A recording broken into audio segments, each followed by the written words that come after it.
अध्यक्ष राज ठाकरेंनी मुख्यमंत्री फडणवीसांना पत्र लिहिलंय। महाराष्ट्रात लहान मुलं पळवण्याचं प्रमाण वाढलंय अशी राज ठाकरेंनी पोस्ट केली आहे। आंतरराज्य टोळ्या सर्रास लहान मुलं पळवतात। सरकार नक्की काय कारवाई करतं हेच समजत नाही। वेळ पडल्यास अगदी डीएनए टेस्ट करावी असे आदेश सरकारला द्यावेसे का वाटत नाही तसा सवाल राज ठाकरेंनी केला आहे। तर नेमकं काय म्हटले त्यांनी आपण पाहूयात। महाराष्ट्रात लहान मुलं पळवण्याचं ती बेपत्ता होण्याचं प्रमाण वाढतंय। एनसीआरबीच्या आकडेवारीनुसार 2021 ते 2024 या काळात जवळपास 30% वाढलाय। लहान मुलांना पळवून नंतर त्यांना कामाला जोंपणाऱ्या भीक मागायला लावणाऱ्या आंतरराज्य टोळ्या तयार झाल्यात।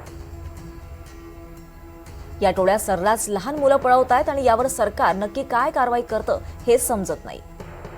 मुळात मुलं पळवून नेणारी टोळी कार्यरतच कशी होते आणि ती इतक्या राजेरोसपणे काम कशी करते, यावर काहीतरी जबरदस्त कृती करावी असं सरकारला वाटत नाही। आज आपण रस्त्यावर, स्टेशनवर, बस स्टँडवर लहान मुलं भीक मागताना बघतो। ती कोण आहेत? त्यांच्यासोबतची जी माणसं भीक मागत असतात ती खरंच त्यांचे आईवडील असतात का? याचा तपास किंवा वेळ पडल्यास अगदी डीएनए टेस्ट करावी असे आदेश सरकारला द्यावेसे का वाटत नाहीत? खरं तर केंद्र सरकारनं हा विषय सगळ्या राज्यांशी बोलून या विषयात कृती गट तयार करायला हवा। पण सध्या वंदे मातरमवर तावातावानं चर्चा करणाऱ्या केंद्र सरकारला मातांचा आक्रोश ऐकू येत असेल असं वाटत नाही। असो, मुख्यमंत्री आणि गृहमंत्री या नात्यानं तुम्ही लक्ष घालून फक्त अधिवेशनात यावर चर्चा घडून आणू नये, तर काहीतरी ठोस कृती करावी ही महाराष्ट्राची तुमच्याकडून अपेक्षा आहे।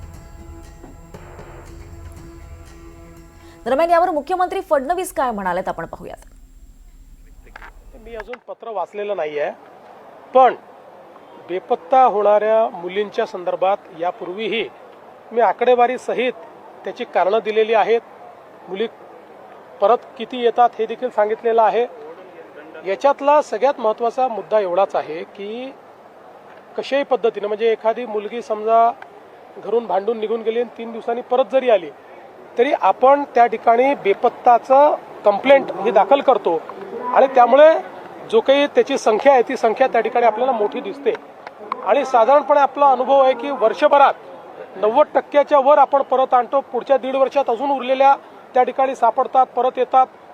त्यामुळे या संदर्भात आता त्यांनी नेमकं काय पत्र लिहिलं आहे हे मी वाचलेलं नसल्यामुळे मी त्याच्यावर उत्तर देऊ शकणार नाही, पण नक्की जर काही त्यांच्या शंका असतील तर त्याला उत्तर देऊ।